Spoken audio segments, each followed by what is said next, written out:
처음엔 그저 평범한 눈이었습니다. 그러니까 매년 이맘때면 어김없이 찾아오는 조용하고 하얀 겨울의 시작이었죠. 하지만 그 눈이 모든 것을 바꿔놓을 거라고는 상상하지 못했습니다. 저는 에밀리 호그란, 41살 노르웨이 오슬로 기후연구소에서 일하고 있어요.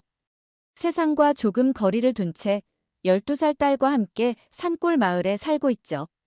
이혼한 지 3년이 지났습니다. 사람들과 엮이는 일이 부담스러워졌고 소란스러운 도시의 리듬이 숨막히게 느껴졌죠. 오슬로에서 2시간쯤 떨어진 이 작은 마을은 인구가 300도 안 되는 조용한 곳이었어요.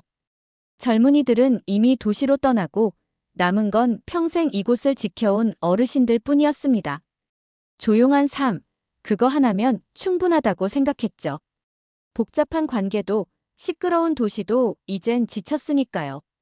다른 건 다 비워도 괜찮았고 딸만 잘 키우면 된다고 믿었어요. 하지만 그해 겨울 모든 것이 달라졌습니다. 12월 중순 하얀 눈이 조용히 내리기 시작했을 때만 해도 아무도 몰랐습니다. 그 눈이 일주일 내내 멈추지 않을 거라는 걸요. 그리고 그 눈보라 속에서 우리가 마주하게 될 어떤 기적을요. 하루 이틀 눈이 내렸습니다. 창밖은 서서히 하얗게 덮였고 세상은 점점 희미해져 갔죠. 그러다 문득 깨달았습니다. 우리가 이 고요 속에 갇히고 있다는 것을요. 수년 동안 기후를 연구해온 제가 보기에도 이상한 현상이었습니다. 예보와는 전혀 다른 전개였고 데이터를 다시 확인해도 납득하기 어려운 변화였어요. 처음엔 그냥 흔한 북유럽의 겨울이라 여겼습니다. 딸아이가 창밖을 내다보며 말했죠. 엄마, 눈사람 만들자. 그 말에 저도 모르게 웃음이 났습니다. 언제부턴가 그런 웃음이 제 일상에 없었다는 사실도 함께 떠올랐거든요. 하지만 눈은 그치지 않았습니다. 하루 종일, 이틀 내내, 그리고 그 다음 날도. 연구소 동료들과 통화를 해보니 다들 당황하고 있었어요. 북극 한기에 남아 지구온난화에 따른 이상 기류라는 분석이 나왔지만 이론으로 하는 것과 실제로 겪는 건 전혀 다른 문제였죠. 눈은 쌓이고 또 쌓이면서 발목을 덮고 무릎을 지나 어느새 허리까지 차올랐습니다. 집 앞 도로는 완전히 사라졌고 차로 나가는 것도 불가능한 상태가 되었어요. 마을 사람들도 하나둘 불안해지기 시작했습니다. 80년을 이곳에서 살아온 할아버지도 잔뜩 긴장한 얼굴이었습니다. 내가 여기서 평생 살았는데 이런 눈은 처음이야. 그 말을 듣는 순간 저도 사태의 심각함을 실감했습니다. 경험 많으니조차 놀랄 만큼의 눈이라면 이건 단순한 계절 현상이 아닐 수 있겠다는 생각이 들었어요. 눈발은 바람을 타고 점점 더 거세졌습니다. 창밖은 마치 흰 안개 속 같았고 세상은 조용히 닫혀가고 있었어요. 저는 서둘러 비상식량을 점검했습니다. 통조림, 라면, 물. 며칠은 버틸 수 있을 것 같았지만 불안은 쉽게 가라앉지 않았습니다. 딸은 상황의 무게를 아직 느끼지 못했는지 오히려 신기해하며 말했죠. 엄마, 우리 완전히 눈나라에 갇힌 것 같아. 그 천진한 말에 저는 씁쓸하게 웃었습니다. 정말로 갇힌 것 같았으니까요. 그날 밤 바람 소리는 더욱 거세졌습니다. 집이 흔들릴 정도였고 창문을 세차게 두드리는 소리에 잠을 이룰 수 없었어요. 혹시 정말 위험한 상황이 닥쳐오는 건 아닐까? 머릿속은 자꾸만 어두운 상상으로 흘러갔습니다. 하지만 그때 저는 아직 몰랐습니다. 이 겨울이 저를 완전히 다른 사람으로 만들어 놓을 거라는 걸요. 그리고 머나먼 동양에서 온 낯선 이들이 이 눈보라를 뚫고 제 닫힌 마음의 문을 두드릴 거라는 것도 말입니다. 사흘째 되는 날 아침, 전기가 나갔습니다. 갑자기 집안이 이상하리만큼 조용해졌어요. 냉장고 소리도 보일러 소리도 들리지 않았습니다. 저는 당황해 스위치를 몇 번이고 눌러봤지만 아무런 반응이 없었죠. 그때 딸이 침실에서 나왔습니다. 평소보다 얼굴이 붉게 달아올라 있었어요. 엄마, 머리가 아파. 이마에 손을 대보니 열이 많이 났습니다. 감기에 걸린 것 같았어요. 하필 이런 상황에서요. 전화를 걸어봤지만 연결되지 않았습니다. 신호는 거의 잡히지 않았고 통화는 불가능했어요. 산간 지역이라 평소에도 신호가 약했는데 눈보라가 계속되자 완전히 먹통이 된 겁니다. 시간이 갈수록 집안 온도가 급격히 떨어지기 시작했습니다. 보일러가 멈췄으니 당연했죠. 저는 담요를 여러 개 가져와 딸을 감쌌습니다. 하지만 아이의 몸은 점점 더 뜨거워졌고 그 열기 속에서도 떨고 있었습니다. 열이 오를 대로 오른 아이가 춥다고 말하는 순간 저는 막막해졌습니다. 창밖을 내다봤습니다. 여전히 눈이 쏟아지고 있었고 세상이 온통 하얀 벽 안에 갇힌 듯 보였습니다. 도로는 완전히 사라졌고 마을 전체가 눈 아래에 파묻혀 있었어요. 이 상황에 병원에 갈 방법은 없었습니다. 구급차를 부르려 해도 갈 수 있는 길이, 닿을 수 있는 방법이 아무것도 없었으니까요. 불안은 서서히 절망으로 바뀌었습니다. 딸의 이마는 점점 더 뜨거워졌고 숨결은 가늘게 떨리고 있었죠. 이웃집은 어떤 상황일지 확인하고 싶었지만 문을 여는 것조차 쉽지 않았어요. 눈이 너무 깊게 쌓였고 무엇보다 바람이 너무 거세서 밖으로 나가는 건 위험한 일이었습니다. 오후가 되자 집안 온도는 더욱 떨어졌습니다. 이대로 가면 정말 위험할 것 같았어요. 딸은 자꾸 저를 불렀습니다. 엄마, 언제 따뜻해져? 저는 대답하지 못했습니다. 언제 전기가 다시 들어올지, 이 눈보라가 언제쯤 멈출지 아무것도 알 수 없었으니까요. 밤이 되자 상황은 더 심각해졌습니다. 딸의 열은 더 올랐고 저는 젖은 수건을 가져와 이마를 식혀주려 애썼습니다. 하지만 열은 쉽게 내려가지 않았어요. 엄마, 무서워.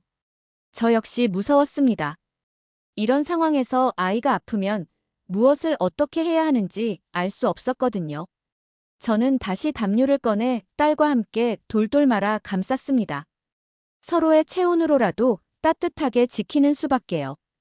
그렇게 우리는 긴 밤을 버텨야 했습니다. 내일이 오면 누군가 도움을 줄 수 있을까요? 하지만 이 눈보라가 언제 멈출지는 아무도 알 수 없었습니다.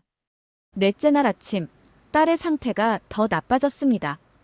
열은 내릴 기미 없이 오르고 있었고 작은 얼굴은 계속해서 붉게 달아올랐어요. 저는 정말 절망스러운 마음을 부여잡고 찬물로 계속해서 딸의 얼굴을 닦아줄 수밖에 할 수 있는 일이 없었죠. 그런데 오전 10시쯤 밖에서 이상한 소리가 들렸습니다. 처음엔 바람 소린 줄 알았어요. 희미하게 사람 목소리인가 싶었습니다. 하지만 이내 착각일 거라 생각했죠. 이 눈속을 뚫고 누가 올 수 있겠어요. 그런데 그 소리는 점점 가까워졌습니다. 분명히 사람들이었어요. 저는 조심스럽게 창문을 열어 얼어붙은 창틀을 밀어내고 바깥을 내다봤습니다. 눈 속에서 몇 명의 사람이 걸어오고 있었어요. 주황색 작업복을 입고 있었고 각자 장비를 들고 있었습니다. 그들이 우리를 향해 오고 있다는 걸 알았을 때 잠시 숨을 멈췄습니다. 어쩌면 괜찮아질지도 모른다는 생각이 처음 들었거든요. 여기 사람 있어요. 저는 거의 울다시피 외쳤습니다.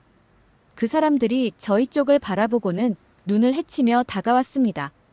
가까이 와서 보니 동양인들이었어요. 한국 사람처럼 보였죠. 그중 한 명이 영어로 물었습니다. 괜찮으세요? 전기 문제로 왔습니다. 믿기지 않았습니다. 이 상황에서 정말로 누군가가 이 깊은 산속까지 찾아와 줄 거라고는 기대조차 못하고 있었으니까요. 아이가 아파요. 열이 너무 높은데 떨어지질 않네요. 제가 급하게 말하자 그들의 표정이 심각해졌습니다. 한 사람이 재빨리 배낭을 열더니 체온계를 꺼내더군요. 딸의 체온은 39도를 넘었습니다. 위험한 수치였죠. 그들은 한국말로 빠르게 대화를 주고받더니 곧장 한 명이 조심스럽게 말했습니다. 병원 가야 합니다. 우리가 도와드릴게요. 저는 순간 아무 말도 할 수 없었습니다. 이들이 누구인지 왜 여기 왔는지도 모르겠지만 지금 당장은 그런 게 중요하지 않았어요. 지금은 설명보다 손길이 먼저 필요했으니까요. 나중에 들은 이야기로는 이들은 한국에서 온 기후기술팀이었습니다. 노르웨이와 협력 중인 눈사태 예측 시스템 점검차 이 지역에 왔다가 마을의 정전 상황을 알게 된 거죠. 그들은 정말 신속하게 움직였습니다. 임시 발전기를 연결해 전기를 복구하자 집안은 다시 순식간에 밝아졌습니다. 전등에 불이 들어온 순간 눈물이 왈칵 날 뻔했어요. 그 작은 빛 하나에 얼어있던 마음이 조금씩 녹아내리는 것 같았죠. 보일러도 다시 돌아가기 시작했습니다. 얼어붙은 공기 속에서 며칠 만에 처음으로 온기가 퍼지는 게 느껴졌어요. 그들 중 리더처럼 보이는 분이 침착한 목소리로 상황을 설명했습니다. 아이를 병원에 데려가야 합니다. 저희 차로 데려다 드릴게요. 곧이어 그들은 눈길에서도 달릴 수 있는 특수 차량으로 저희를 안내해 주었고 저는 딸을 담요로 감싸 안고 조심스럽게 차에 올랐습니다. 눈 속을 거침없이 달려나가는 차 안.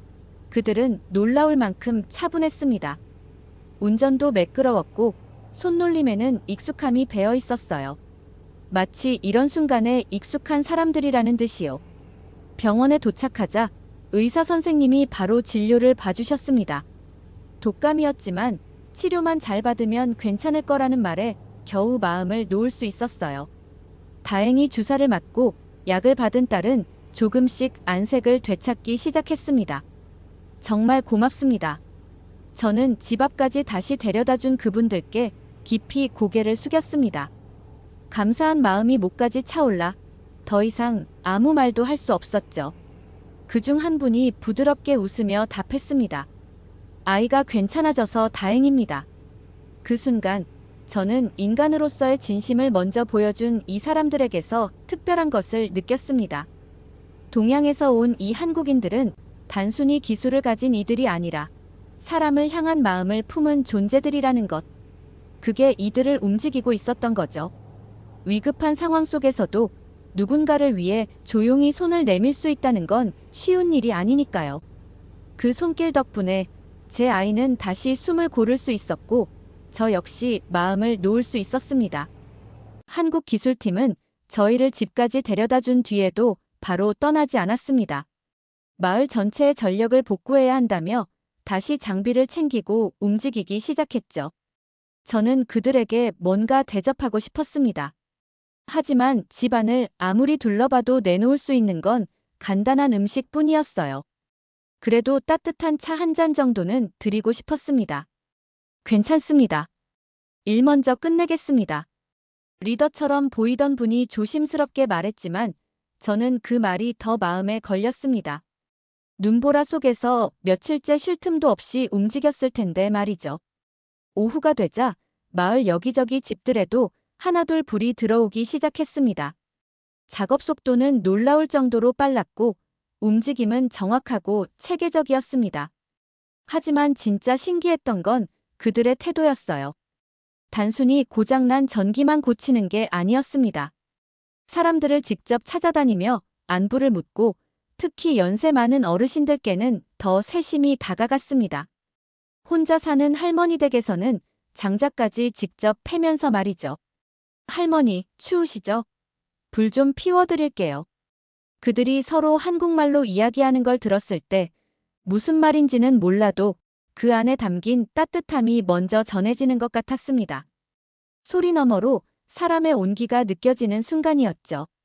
저녁 무렵이 되자 저는 다시 그들을 초대했습니다. 정말 간단한 저녁이지만 같이 드시면 좋겠어요. 이번엔 그들이 웃으며 고개를 끄덕였습니다. 저의 고마운 마음이 전해진 듯 했어요.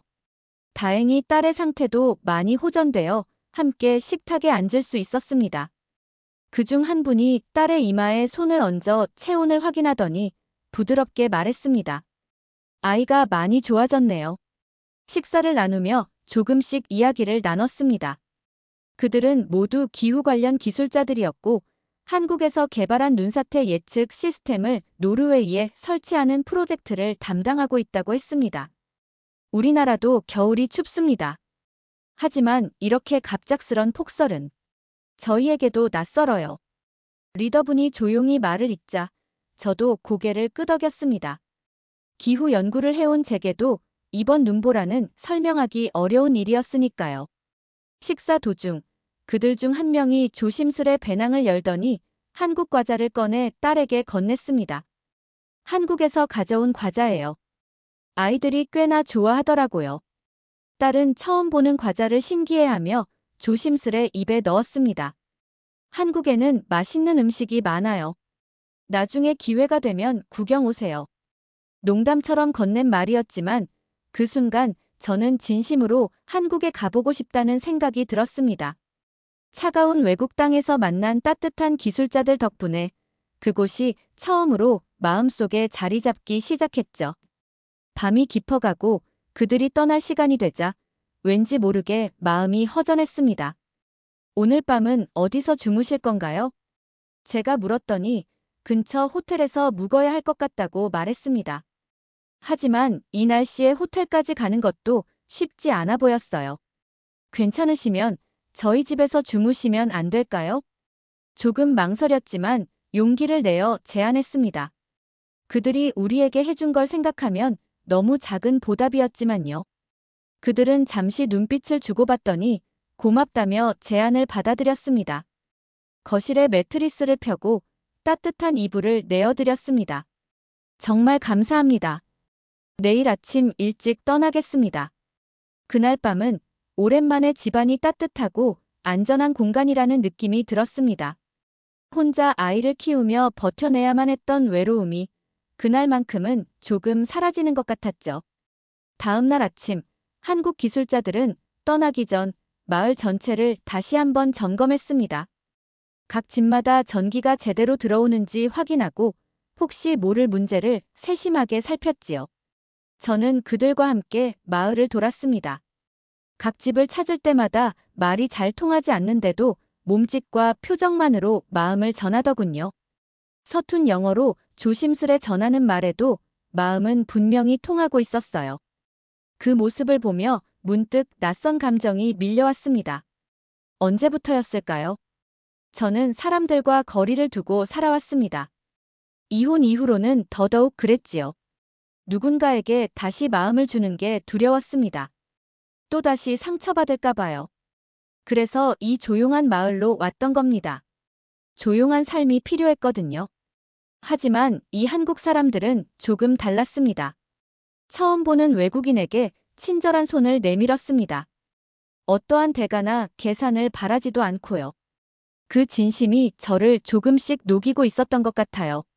마을을 다 돌아본 후 그들이 말했습니다. 이제 정말 떠나야 합니다.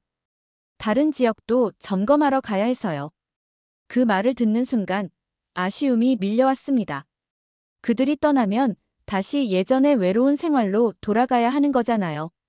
정말 감사했습니다. 덕분에요.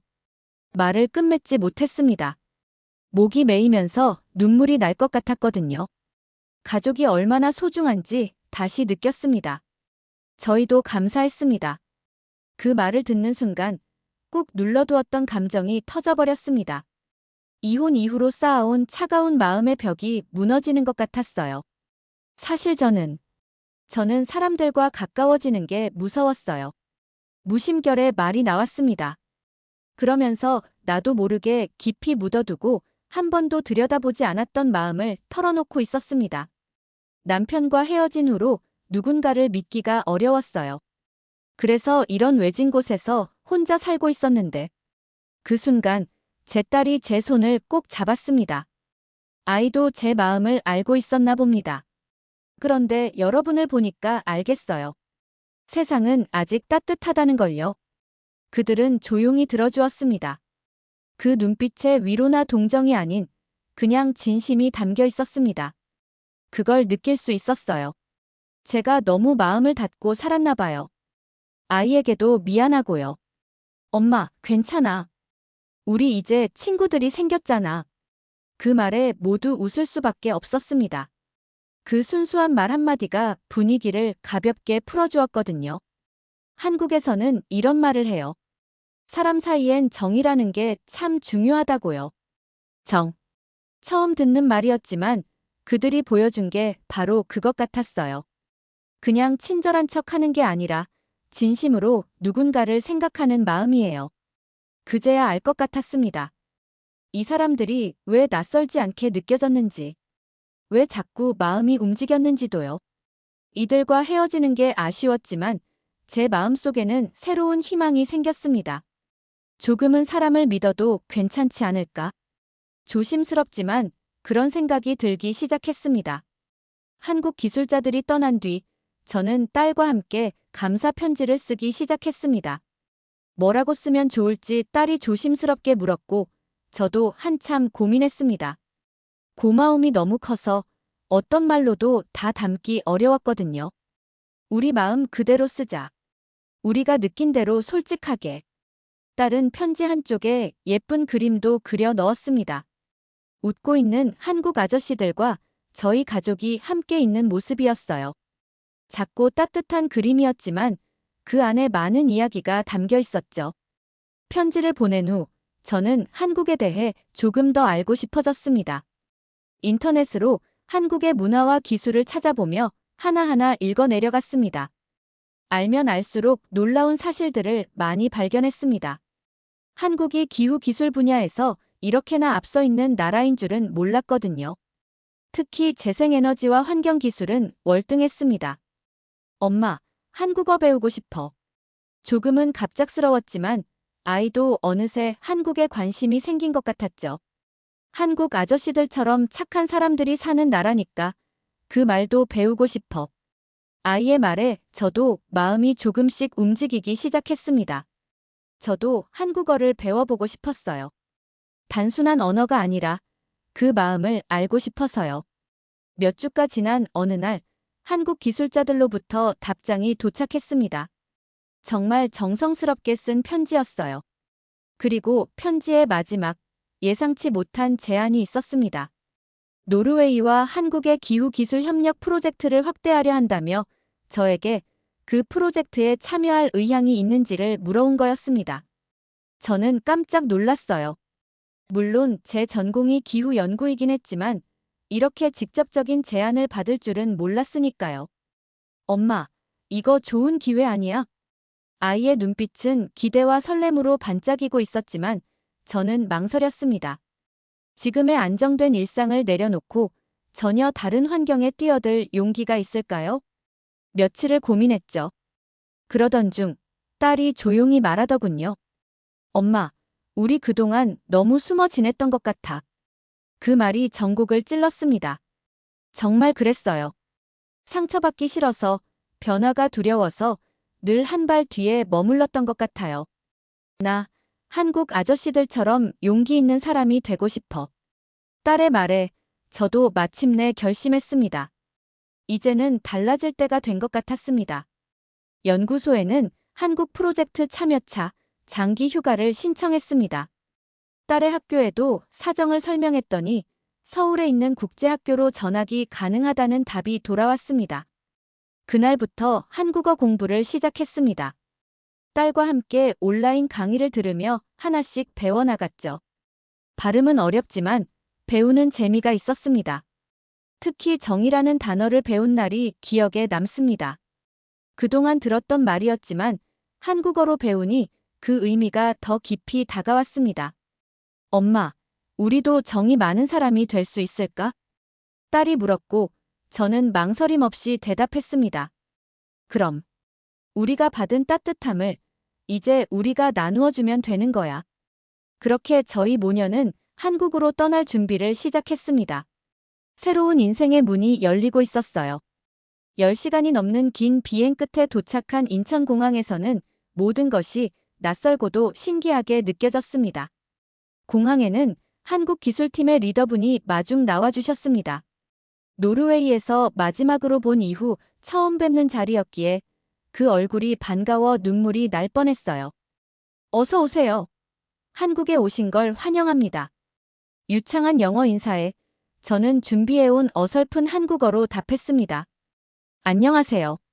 감사합니다. 그분은 놀란 듯 웃으시며 고개를 끄덕였어요. 한국어 공부하셨네요. 딸도 옆에서 또렷하게 한국어로 인사를 했습니다. 몇 달 동안 함께 열심히 공부한 보람이 느껴졌어요. 서울 시내로 가는 길, 차창 밖 풍경은 정말 인상적이었습니다. 하늘을 찌를 듯 솟은 빌딩들, 깨끗하게 정돈된 도로, 복잡하지만 질서 있는 교통. 숙소에 도착해 짐을 풀었고 저녁에는 환영 만찬 자리가 있었습니다. 그때 노르웨이에서 우리 집을 도와주셨던 기술자분들을 모두 다시 만날 수 있었어요. 다시 만나니까 정말 기뻐요. 한 분이 따뜻하게 말을 건네주더군요. 저도 고개를 끄덕이며 웃었습니다. 식사 자리에선 일상적인 이야기들이 오갔어요. 가족 이야기, 취미 이야기, 한국 생활에 대한 소소한 이야기들까지. 정말 다양하게요.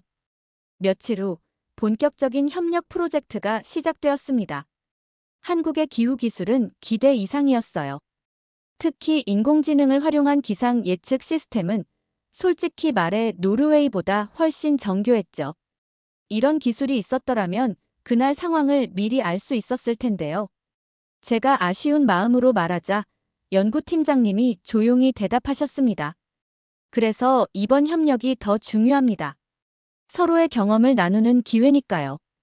일을 하며 한국 사람들의 성격도 더 잘 알게 되었습니다. 무척 열정적이면서도 따뜻하고 배려심이 깊었어요. 제가 새로운 환경에 적응하느라 힘들어할 때면 언제나 먼저 다가와 먼저 물어봐 주었죠. 처음이니까 천천히 하세요. 급할 거 없어요. 이런 배려가 정말 고마웠고 저는 더 용기를 낼 수 있었습니다. 딸도 국제학교에 잘 적응했습니다. 며칠 지나지 않아 친구도 사귀고 학교 생활이 즐겁다고 말하더군요. 주말이면 딸과 함께 서울 곳곳을 다녀보았습니다. 경복궁에서는 전통의 숨결을 느꼈고 명동과 강남에서는 빠르게 흐르는 한국의 현재를 체험하기도 했죠. 며칠 몇 주가 지나면서 조금씩 한국이라는 나라가 마음속에 자리를 잡아갔습니다. 아시아의 작은 나라라고만 생각했던 한국은 알고 보니 깊고 오래된 역사를 품고 있었습니다. 그 과거와 현재가 충돌하지 않고 자연스럽게 조화를 이루는 모습은 참 인상 깊었어요.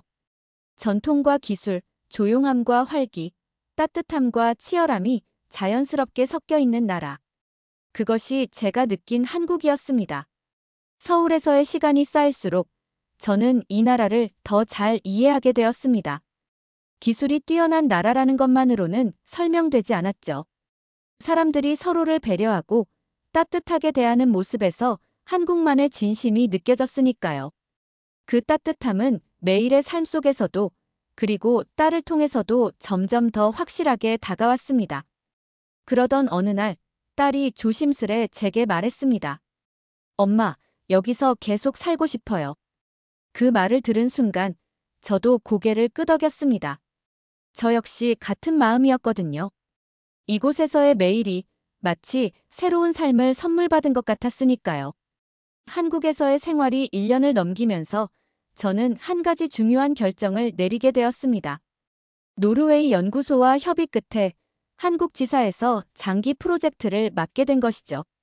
딸도 서울 생활에 완전히 익숙해졌고요. 엄마, 진짜 여기서 계속 살 수 있는 거야? 딸이 반짝이는 눈으로 물었고 저는 미소 지으며 고개를 끄덕였습니다. 정말 기뻤거든요. 우리 둘 다요. 프로젝트도 좋은 결과를 냈습니다. 한국과 노르웨이가 함께한 기후기술 협력을 통해 새로운 예측 시스템을 개발할 수 있었고 그 기술은 지금 유럽 여러 나라에서 점차 도입되고 있습니다. 하지만 제게 가장 큰 변화는 기술이 아니라 제 마음속에서 일어났습니다. 이혼 후로 차갑게 닫아두었던 마음이 조금씩 열리기 시작했고 사람들과의 관계가 얼마나 소중한지 다시 느끼게 되었죠. 한국에서 만난 이들은 이제 제게 가족 같은 존재가 되어주었습니다. 명절이면 집에 초대해주고 딸을 친딸처럼 챙겨주기도 하거든요. 제가 고맙다고 하면 늘 웃으며 말합니다. 가족이 뭐 별건가요? 마음으로 이어지면 그게 진짜 가족이죠. 어느 날 문득 그동안의 시간을 글로 남기고 싶다는 생각이 들었습니다. 한국에서 받았던 따뜻한 마음들과 새롭게 시작된 삶에 대한 이야기를요. 엄마, 우리가 받은 도움을 다른 사람들도 알면 좋겠어. 한국 사람들이 얼마나 좋은지 말이야. 딸의 말에 용기를 내어 짧은 글을 지역신문에 기고했습니다. 그냥 소박한 감사의 글이었어요. 그런데 의외로 많은 분들이 관심을 보이셨습니다. 특히 기술과 함께 사람들의 따뜻한 정에 감동했다는 반응이 많았어요. 비슷한 경험을 나눈 분들, 한국에 관심이 생겼다는 분들이 개인적으로 연락을 주시기도 했습니다. 기술만으로는 사람을 지킬 수 없어요. 결국 중요한 건 마음이고 정성이죠. 글에 담았던 이 문장이 많은 분들에게 공감을 준 것 같았습니다. 서울에는 또다시 봄이 찾아왔습니다. 벚꽃이 만개한 어느 날, 딸과 함께 한강을 걷다가 문득 생각했습니다. 그 혹독했던 겨울이 없었더라면 지금의 이 따뜻한 봄도 없었겠구나. 우리의 인생도 그런 것 같아요. 힘든 시기를 지나봐야 진짜 행복이 어떤 건지 알 수 있게 되는 거죠. 엄마, 우리 지금 정말 행복한 거지? 딸이 제 손을 꼭 잡으며 물었습니다. 그래, 정말 행복해. 저는 주저없이 대답했습니다. 우리에게는 지금 새로운 봄이 시작되고 있으니까요. 오늘의 사연 어떠셨나요? 여러분의 생각도 댓글과 사연으로 함께 나눠주세요. 저는 여러분이 눌러주시는 좋아요에 힘을 얻어 더 흥미롭고 좋은 영상으로 돌아오겠습니다. 오늘도 이야기 들어주셔서 감사합니다. 행복한 하루 되세요.